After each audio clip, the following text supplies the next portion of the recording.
गांव भूटिया में 4 बच्चों की मां का पिकअप ड्राइवर पर आया दिल। ससुराल वालों ने धमकी दी तो पहुंचे एसपी दफ्तर। चूरू के गांव भूटिया की 36 वर्षीय 4 बच्चों की मां का दिल एक पिकअप ड्राइवर पर आ गया, लिहाजा वह अब उसके साथ लिव इन रिलेशन में रह रही है। बस में साथ सफर करते वक्त हुई जान पहचान इतनी गहरी हुई कि महिला ने 30 वर्षीय पिकअप ड्राइवर को ही अपना हमसफर बना लिया।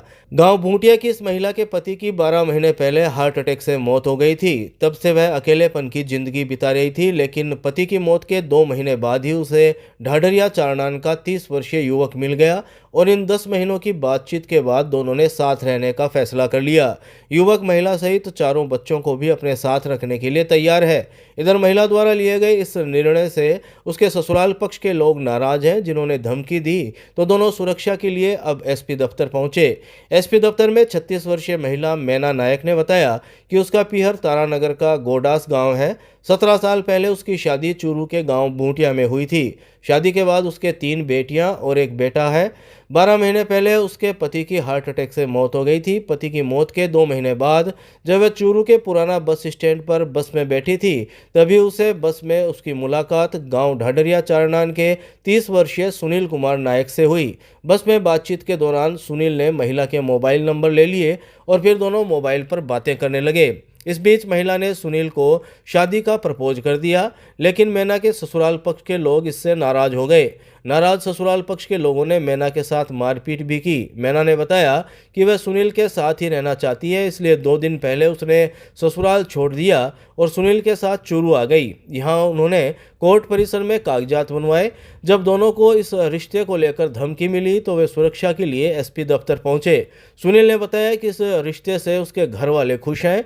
मैना के 3 बेटियां और एक बेटा है, जिसमें बड़ी लड़की 14 साल की है। मेरा नाम सुनील कुमार है जी, गांव ढाढरिया चारनान है और मैं मेला खा के रहना चाहूँ। आज मतलब 10 महीना पहले मिल गया और बस के अंदर कोई बातचीत हुई, मोबाइल नंबर ले लिया। बाद में आगे बात चल गई। फिर के बाद में मतलब आगे गए, बोले मेरे 4 बच्चा है, 2 नाने रहे, 2 मेरे कन्ने रहे और धीरे धीरे बात मतलब चलती रही तो बात मतलब शादी तक आ गई। ये बोले मैं थारे सागे रहूँगा, छोड़ूंगा इंसान है और मैं थारी ही रहना चाहूँ। तो फिर मैं कहूँगा कि चलो ठीक है, रात में बच्चा में कोई बात को नहीं, बच्चा भी आ जाएगा तो भी दिक्कत को नहीं। बच्चा को पालन पोषण कराना और उसी के बाद में जी आज में निकल गए और आज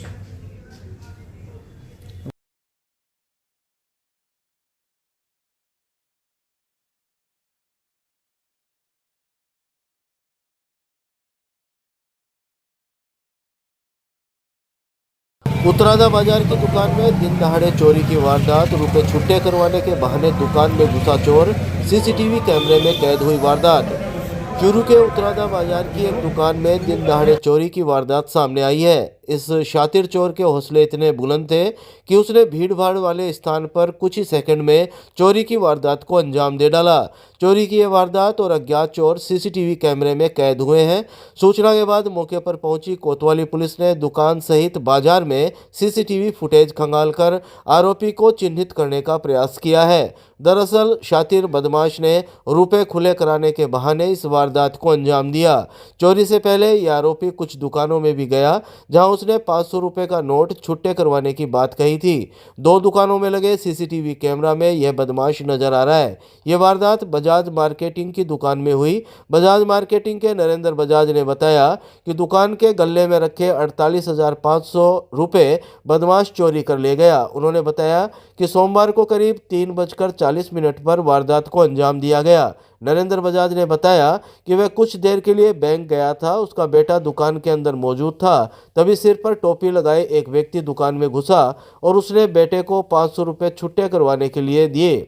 जब उसके बेटे ने गल्ला खोला तो आरोपी ने गल्ले में हाथ डाला और आंखों में धूल झोंकते हुए 48,500 रुपए पार कर दिए। उन्होंने बताया कि इससे पहले वह व्यक्ति सामने उसके पिताजी की दुकान में भी रुपए छुट्टे करवाने के लिए गया था। दोनों ही दुकानों में सीसीटीवी कैमरे लगे थे, जिससे यह व्यक्ति कैद हो गया। उन्होंने बताया कि आरोपी वारदात को अंजाम देने के बाद अपने एक साथी के साथ मोटरसाइकिल पर फरार हो गया। उन्होंने कहा कि इस तरह की वारदात को रोकने के लिए आरोपी का पकड़ा जाना जरूरी है ताकि भविष्य में चूरू में ऐसी वारदात ना हो सके। 40 मिनट करीब के ऊपर एक व्यक्ति टोपी लगाया हुआ आया। मैं उस टाइम दुकान पे नहीं था, मेरा बच्चा दुकान पे था। उसने बच्चे से 500 रुपए खुले मांगे। बच्चे ने 500 रुपए खुले देने के लिए जैसे ही गले का ड्रॉवर खोला, उसने 50,000 की गड्डी जल्दबाजी में निकाल के तुरंत अपनी जेब में डाल ली और मैंने सारी सीसीटीवी फुटेज वगैरह भैया लोगों को दे दिया है। पहले वो पापा वाली सामने वाली दुकान पे गया था, पापा से उसने 500 खुले मांगे, पापा ने खुले देने के लिए मना कर दिए। तब वो इधर ऑफिस में आया। ऑफिस में बच्चा अकेला था, बच्चे को अकेले देख के वो ऑफिस में आया और जैसे ड्रॉवर खोला उसने 500 की गड्डी निकाल के अपने तुरंत जेब में, बच्चे को ढांचा देके तुरंत जेब में डाल दी अपनी गड्डी। कितने रुपए थे उसमें? करीब 48,500 रुपए थे। 3 नोट निकाले हुए थे मेरे। बिल्कुल पुलिस में सूचना दे दी है। उन्होंने सारी सीसीटीवी फुटेज वगैरह लेके वो अपनी जानकारी जुटा रहे हैं और वो अपनी पूरी तहकीकात कर रहे हैं। फुटेज सामने आए हैं, मेरी जो ऑफिस की भी फुटेज है वो सामने आई है, मेरी दुकान की फुटेज सामने आई है, प्लस हमारे उत्तराधा बाजार की जितनी भी फुटेज है हमने सारी फुटेज पुलिस को दे दी है और वो अपनी कार्रवाई कर रही है। क्या संदिग्ध की क्या पहचान लग रही है? संदिग्ध ने टोपी लगा रखी है, जैकेट पहन रखी है और करीब 35 से 40 साल की उम्र लग रही है मेरे को उसकी। बिना परमिट चलने वाली स्कूली बसों की जांच के निर्देश। कलेक्ट्रेट में जिला कलेक्टर ने ली मीटिंग।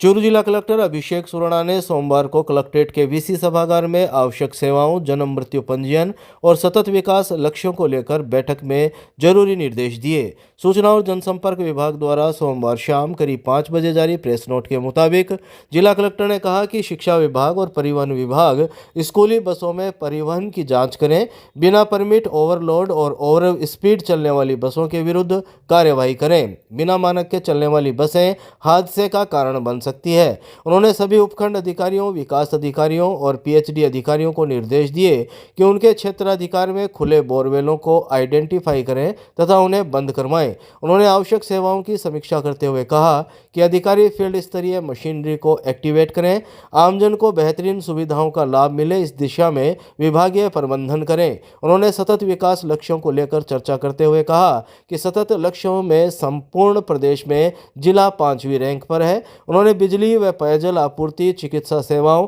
संपर्क पोर्टल पर दर्ज प्रकरणों, जन सुनवाई में प्राप्त प्रकरणों के निस्तारण और विभागीय गतिविधियों के बारे में चर्चा कर निर्देश दिए। मेडिकल कॉलेज के पास सहित शहर की दीवारों पर स्टूडेंट्स ने की वॉल पेंटिंग। नगर परिषद ने शुरू किया अभियान। चूरू जिला कलेक्टर अभिषेक सुराणा के निर्देश पर नगर परिषद द्वारा शहर के सौंदर्यीकरण के लिए 2 दिवसीय वॉल पेंटिंग प्रतियोगिता शुरू की गई। सोमवार को यहां स्टूडेंट्स ने अपनी कला का प्रदर्शन करते हुए मेडिकल कॉलेज के पास सहित शहर की दीवारों पर वॉल पेंटिंग की। यहां स्टूडेंट्स ने लुप्त हो रही कलाओं को भित्ति चित्रों के माध्यम से उकेरा। नगर परिषद आयुक्त अभिलाषा सिंह ने सोमवार सुबह 10 बजे करीब जानकारी देते हुए बताया कि युवा प्रतिभा को इस तरह की प्रतियोगिताओं से न केवल सामने आने का मौका मिलेगा बल्कि शहर का सौंदर्यीकरण भी होगा। शहर में चल रही 2 दिवसीय प्रतियोगिता में स्टूडेंट्स की 23 टीमें भाग ले रही है।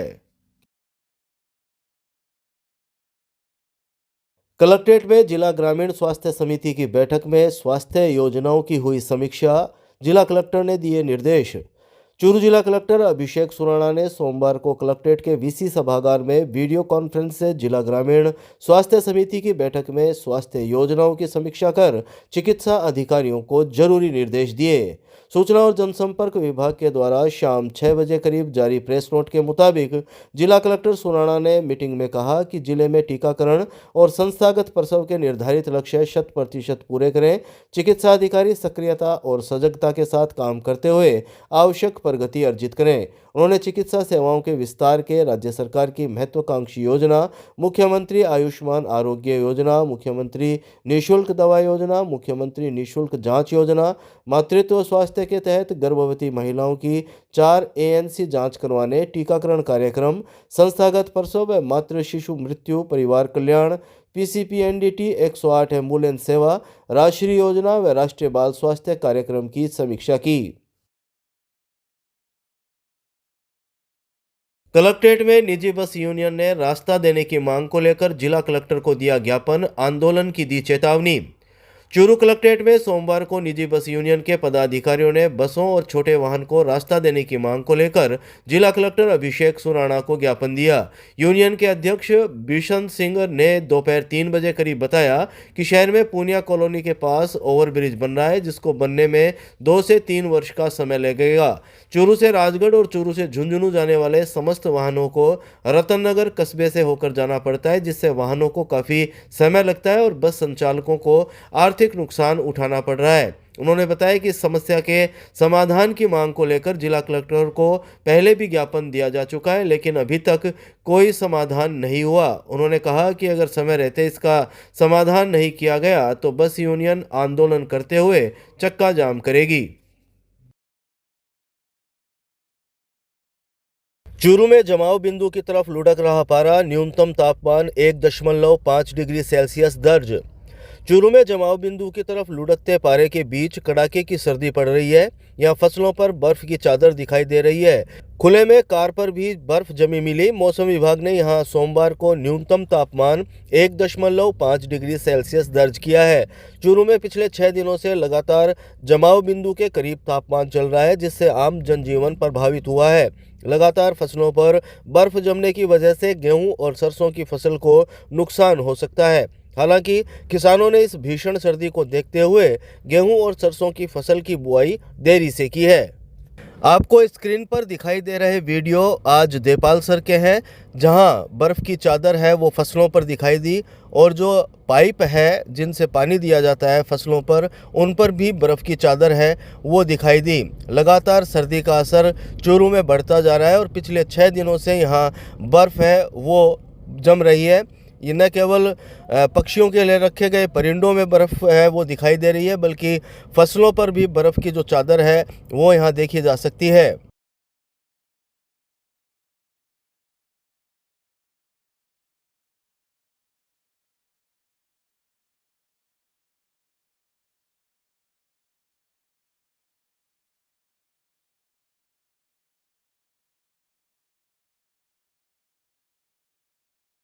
गांव रामसीसर भेड़वालिया में 14 वर्षीय बालिका पर मधुमक्खी ने किया हमला, गंभीर हालत में जिला अस्पताल लाया गया। चूरू जिले के गांव रामसीसर भेड़वालिया के खेत में माता पिता के लिए खाना बना रही 14 वर्षीय बालिका पर सोमवार को मधुमक्खियों के झुंड ने हमला कर दिया। गंभीर हालत में उसे चूरू के राजकीय भरतिया जिला अस्पताल के आपातकालीन वार्ड लाया गया, जहां चिकित्सकों और नर्सिंग स्टाफ ने उसका इलाज शुरू किया, लेकिन तबीयत बिगड़ने पर उसे हायर सेंटर रेफर करना पड़ा। अस्पताल में परिजनों ने दोपहर 2 बजे करीब बताया कि रामसीसर भेड़वालिया निवासी 14 वर्षीय सुलोचना अपने खेत में परिजनों के लिए खाना बना रही थी। उसके पिता सुखराम, मां इंदिरा देवी, 2 भाई और ताई भी खेत में थे। इसी दौरान मधुमक्खी के झुंड ने सुलोचना पर हमला कर दिया। मधुमक्खी के हमले से सुलोचना की तबीयत ज्यादा बिगड़ गई। सुलोचना को पहले सरदार शहर और फिर चूरू के राजकीय भरतिया जिला अस्पताल लाया गया, जहां हालत गंभीर होने पर प्राथमिक इलाज के बाद उसको बीकानेर रेफर किया गया।